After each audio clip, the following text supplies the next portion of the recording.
The children of the Crusades. When we think of the Crusades, we imagine knights in shining armor, kings on horseback, and massive battles for holy cities. But behind these grand tales lies a heartbreaking story, a story not of warriors, but of children.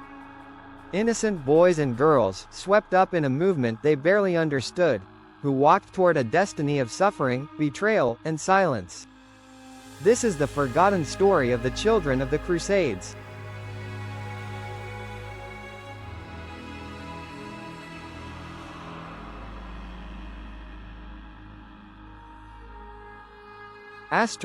It was the year 1212.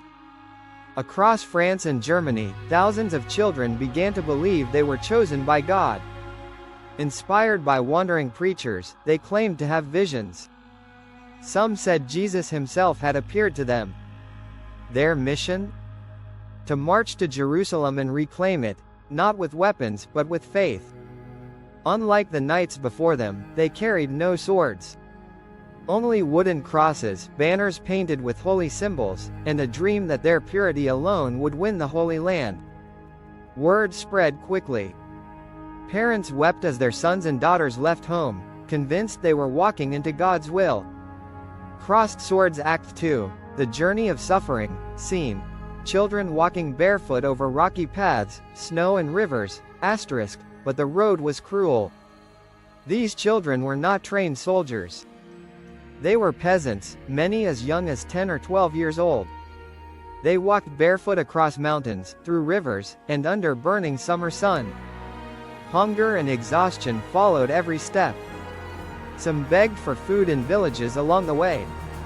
Others collapsed by the roadside, too weak to continue. Entire groups disappeared, lost to sickness, storms, or simply despair. And yet, they kept walking. Believing that when they reached the sea, God would part the waters, just as he had for Moses at the Red Sea. To them, it was a test of faith. To history, it became a tragedy. Ship Act 3. Betrayal at the sea, scene.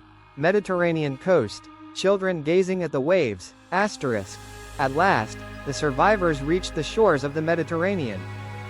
They looked upon the endless blue waters, waiting for a miracle. They prayed. They sang.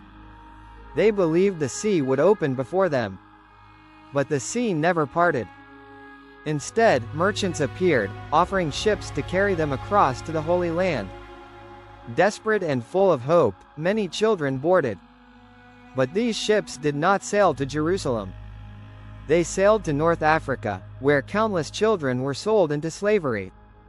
A betrayal so deep that it silenced their voices forever. Other ships were caught in storms, sinking into the sea.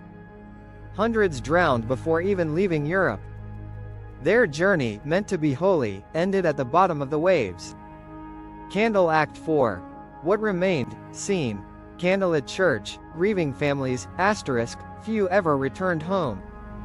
Those who did were broken, hungry, sick, scarred by the horrors they had witnessed. Parents who had watched their children leave with pride now mourned in silence. No battles were won. No cities were taken. The so-called Children's Crusade never reached Jerusalem. It ended only in tragedy, betrayal, and forgotten graves. Milky Way closing reflection, scene. Slow fade to black and white, children's crosses in the sand, The children of the Crusades remind us that history is not only made by kings and generals, but also by the innocent who suffer in their shadows. Their story is a warning of how hope can be twisted, how faith can be manipulated, and how the most vulnerable pay the price for the ambitions of others. This is the hidden chapter of the Crusades. The story of the children who marched not into glory, but into tragedy. Bullseye outro, call to action. What do you think? Were these children guided by faith, or were they victims of exploitation and despair? Let me know your thoughts in the comments. And if you want to discover more hidden chapters of history, don't forget to like, share, and subscribe.